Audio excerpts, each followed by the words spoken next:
संशोधन हुआ है 2025 का, हम मोदी सरकार का समर्थन कर रहे हैं। हम कानून में हुए बदलाव का स्वागत कर रहे हैं और माननीय न्यायालय के सामने भी अगर ज़रूरत पड़ी तो हम अपनी बात को सम्मानपूर्वक नियम से रखेंगे। वक्फ बोर्ड ने इसके लिए कोई कदम नहीं उठाया, इसलिए हम इस बिल का समर्थन करते हैं और धन्यवाद करते हैं मोदी जी का, और जिन्होंने इस बिल को पास कराया उनका हम धन्यवाद करते हैं, समर्थन करते हैं, वेलकम करते हैं इस बिल का। दोस्तों नमस्कार, मैं अजय पत्रकार। इस समय हम खड़े हुए हैं जंतर मंतर नई दिल्ली पे, जहां पर मुस्लिम समाज के तमाम लोग आए हुए हैं और वक्फ पे अपने बयानात जारी कर रहे हैं। जितने लोग आए हुए हैं मुसलसल तौर पे सभी लोगों का ये कहना है कि ये कानून चूँकि पारित हो गया, ये सही है और सुप्रीम कोर्ट में इस चीज़ को ले जाना अब कोई तुक नहीं होता। ये भी लोग कह रहे हैं, तमाम लोगों ने कहा, चूँकि लोकसभा और राज्यसभा में पास हुआ बाकायदे, इसके बाद बहस हुई और संसद सुबह 4 बजे तक खुली, 1:30-2 बजे तक स्वयं देश के एक प्रधानमंत्री देवे गौड़ा जी जो पूर्व प्रधानमंत्री थे वो बैठे रहे। राहुल गांधी ने बहुत कम समय का हिस्सा लिया। अब इस पे बहस नहीं होनी चाहिए, ये सब गलत है। जो कानून हो गया उसमें मुसलमानों की भी राय रही है, उनकी राय भी पूछी गई। अब इस समय हमारे साथ खड़े हुए सुप्रीम कोर्ट के वरिष्ठ वकील सिराज कुरैशी साहब, और वो बताएंगे क्या जो ये सुप्रीम कोर्ट में मामले जा रहे हैं क्या उचित है, जबकि राष्ट्रपति भी उसमें मोहर लगा चुके हैं, उन्होंने मंजूरी दे दी है। तो संसद का काम है कानून बनाना और कोर्ट का काम है कि उसका पालन कराना। देखिए, जिस तरह से वक्फ अमेंडमेंट बिल 2025 पास हुआ है लोकसभा से और राज्यसभा से, और अधिसूचना के द्वारा महामहिम राष्ट्रपति जी के द्वारा वो कानून में परिणत हो चुका है, हम सभी मुस्लिम समाज के लोग उसका स्वागत करते हैं, भूरी भूरी प्रशंसा करते हैं। और हम ये मानते हैं कि ये जो कानून लाया गया है, इस कानून में थोड़ा बदलाव किया गया है। हालांकि ये नया कानून नहीं है, इसमें थोड़ा सा बदलाव है, संशोधन एक्ट ही है ये।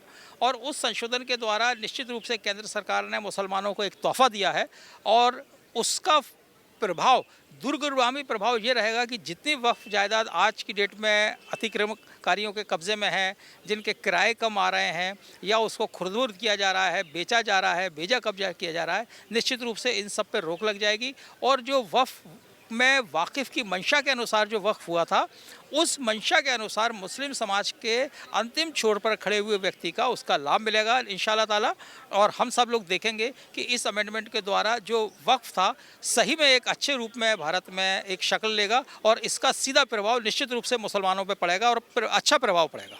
सिराज कुरैशी साहब, आप सुप्रीम कोर्ट में बहुत सीनियर एडवोकेट हैं, और जिस तरह से मामला सुप्रीम कोर्ट में जा रहा, जब पास हो गया तो क्या अब उचित लगता है, राष्ट्रपति ने मंजूरी दे दी, क्या सुप्रीम कोर्ट को एक्सेप्ट करना चाहिए, या इस पे चूँकि एक नियम ये है कि कानून बनाने और कानून पालन कराने वाली बात, क्या सुप्रीम कोर्ट अगेंस्ट में राष्ट्रपति की मंजूरी के बाद भी आदेश जारी कर सकता है? हाँ, देखिए, ये तो एक कानून का प्रोविज़न है कि अगर कोई अल्ट्रा वायरस काम रहता है तो वो अल्ट्रा वायरस को चैलेंज करने का जो दायित्व है वो कर सकता है याचिकाकर्ता, कि अगर उस कानून में कोई संविधान के प्रावधानों का विपरीत कहीं जाके किया गया है, अल्ट्रा वायरस है, तो निश्चित रूप से उसको चैलेंज किया जा सकता है। और सुप्रीम कोर्ट को ये हक है कि वो उस कानून को बदल भी दे। मगर इस बिना पे आज की डेट में जब हम वक्फ कानून की बात कर रहे हैं, वक्फ कानून में मुझे नहीं लगता कि ऐसा होगा। उसका रीज़न क्या है कि इसमें सभी ढंग से चर्चा की गई है, अच्छे से सभी लोगों को, पक्षों को सुनने का मौका दिया गया है, अच्छे से उसकी बहस हुई है। और बहस होने के बाद जेपीसी भी बैठी है। ये भी बड़ी इंपॉर्टेंट बात है कि जेपीसी ने सारे दलों को मिलाकर सबकी राय लेके, और जितने भी स्टेक होल्डर्स हैं पूरे भारत के मुसलमान, और उनकी राय ली गई है, उसके बाद ये एक्ट पास किया गया है। यानी इसमें किसी भी तरह का कोई जल्दीबाजी नहीं की गई है, कोई एक पक्षीय कार्रवाई नहीं की गई है। और मैं जहाँ तक समझता हूँ कि संविधान के किसी भी प्रोविज़न का कोई भी उल्लंघन इसमें नहीं किया गया है, जिससे कि कोई सुप्रीम कोर्ट को इसमें हस्तक्षेप करने की आवश्यकता पड़ेगी। हालांकि न्यायालय के निर्णय पे हम कोई टिप्पणी नहीं कर सकते, मगर हम अपना पक्ष रखते हुए अपने इंटरवीनर्स को इस केस में उतारेंगे। मुस्लिम की तरफ से हम लोग इंटरवीन करेंगे इस मैटर्स में। जिस तरह से ओबीसीजी और 10 पिटीशंस फाइल हुई हैं, इन सब में हम लोग अपने इंटरवीनर उतारने की तैयारी कर रहे हैं इंशाल्लाह ताला। और हम माननीय न्यायालय से दरख्वास्त करेंगे कि इस कानून को बना रहने दिया जाए और उनकी याचिकाओं को खारिज किया जाए।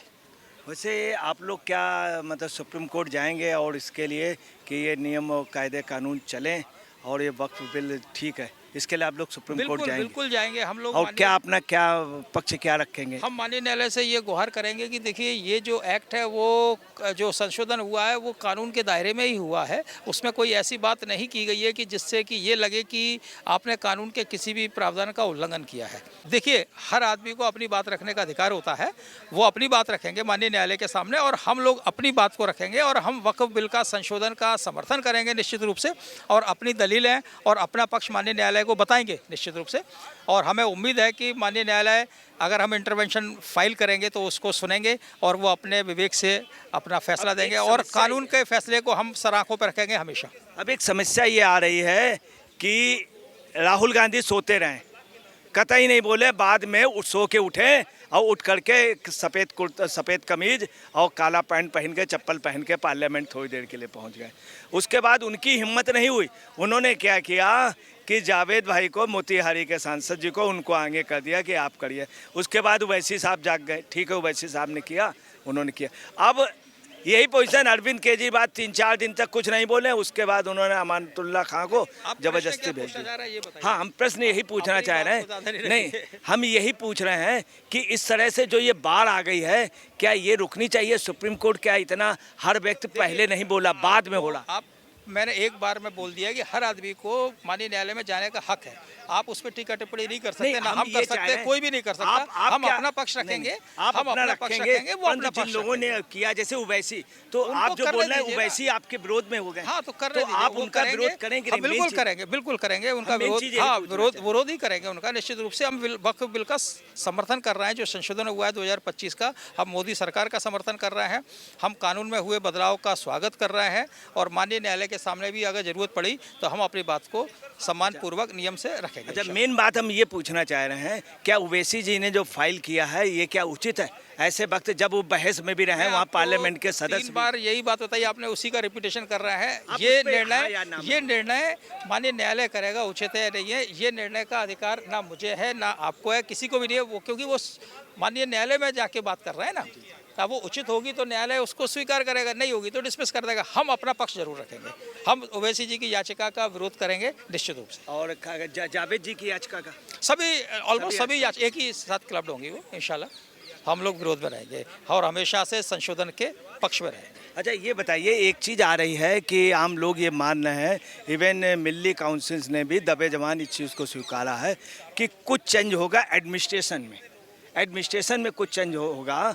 एडमिनिस्ट्रेशन चेंज मतलब जैसे मुतवल्ली या तमाम लोग वो कर लेते थे, भ्रष्टाचार रुकेगा, क्या ऐसा आप महसूस कर रहे हैं? इस संशोधन के बाद तो ये मान के चलिए कि मुझे ऐसा लगता है कि वक्फ बोर्ड में जो भ्रष्टाचार चल रहा था कईयों सालों से, 70-80 सालों से गालिबन, वो ख़त्म हो जाएगा। और हम देखिए, हम हमेशा से ही ये चाहते हैं कि वक्फ की जायदाद मुसलमानों के पास रहें और हम चाहते हैं कि जो वक्फ की जायदादें थीं उसका वही उपयोग हो जो उस वाकिफ़ ने करने के लिए वक्फ बनाया था। बल्कि हमने देखा है कि कुछ लोगों ने उस जायदादों को खुर्द-बुर्द करने की कोशिश की है, उसका हम विरोध कर रहे हैं। इस बात को समझना पड़ेगा, ठीक है ना। हम चाहते हैं कि वो जायदादों का सही से उपयोग हो, मुस्लिम समाज के लिए उपयोग हो, देश के लिए उपयोग हो, पूरे भारत के लिए उपयोग हो और हम सब मिलके अपने इस प्यारे देश को विश्व गुरु बनाएं, जिसके कि सरताज हमारा पूरा वर्ल्ड में हमारा भारत सरताज बन के रहे। इनसे हम पूछेंगे मदरसे में क्या कहना है, क्या ये जो वक्फ बिल आया है इसका मदरसों पे क्या असर पड़ेगा और क्या मदरसे इम्प्रूव हो गए? मदरसों पे तमाम अभी अनियमितताएँ भी पाई गई थी। कुछ ही लोग क्या करते हैं, मदरसों के बहाने अपना पैसा बना रहे थे, मदरसे में उतना तालीम नहीं लोगों को दे रहे थे। देखिए, जो वक्फ बोर्ड है उसने हम हाफिज़ मौलवी कारी जो पढ़ाते हैं उनके लिए कुछ नहीं किया, और वो जो पढ़ाते हैं उनकी तनख्वाह जो होती है वो 4 से 6 हज़ार रुपये तक होती है। अगर पढ़ाने वाले का, यानी कि किसी इमाम का अगर कोई बच्चा बीमार हो जाए, वो उसको अच्छे डॉक्टर को दिखाने के लिए सोचता है, क्योंकि उसके पास में उसकी तनख्वाह इतनी है ताकि वो डॉक्टर की फ़ीस ना भर सके, दवाई के लिए उसके पास में इतना पैसा नहीं है। अगर उसके पास में कोई मेहमान आ जाए तो वो सोचता है कि इसके लिए खाने का इंतज़ाम कैसे करूं।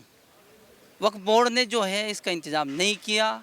आज का जो मज़लूम है, आज का जो सबसे बड़ा मज़लूम है वो इमाम है। हर आदमी उसको हकीर नज़रों से देखता है। वक्फ बोर्ड ने इसके लिए कोई कदम नहीं उठाया, इसलिए हम इस बिल का समर्थन करते हैं और धन्यवाद करते हैं मोदी जी का, और जिन्होंने इस बिल को पास कराया उनका हम धन्यवाद करते हैं, समर्थन करते हैं, वेलकम करते हैं हम इस बिल का। क्या ये बिल आने के बाद आम मुस्लिमों का, पसमानदा मुस्लिम का और गरीब मुस्लिमों का भला होगा? जी भला होगा, ये क्योंकि ये जो वक्फ है, वक्फ करना, जिस ये जो प्रॉपर्टी है ये गरीबों के लिए, यतीमों के, मिस्कीनों के, उनके लिए ये प्रॉपर्टी है। यतीम औरत हो, बेवा हो, वक्फ बोर्ड ने किसी यतीम या बेवा या मिस्कीन को कोई सहारा दिया हो या खर्च उठाया हो या कोई फ़ायदा पहुंचाया हो, ऐसा नहीं है, नहीं पहुंचाया।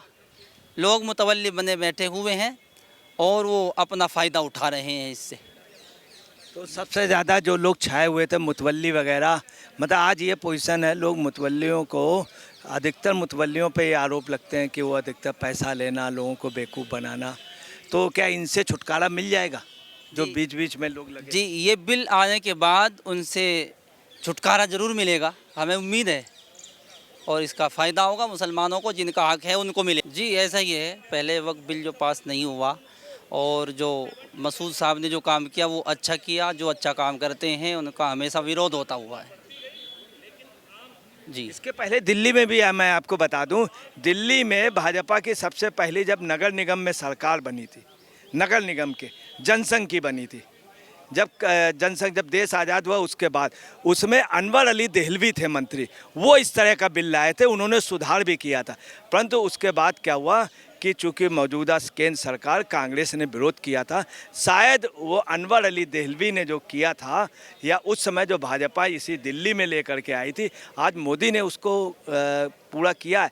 यही बात लालू ने भी कही थी कि वक्फ में भ्रष्टाचारी लोग हैं, इनको हटाना जरूरी। तो क्या लालू के सपने को साकार मोदी ने किया?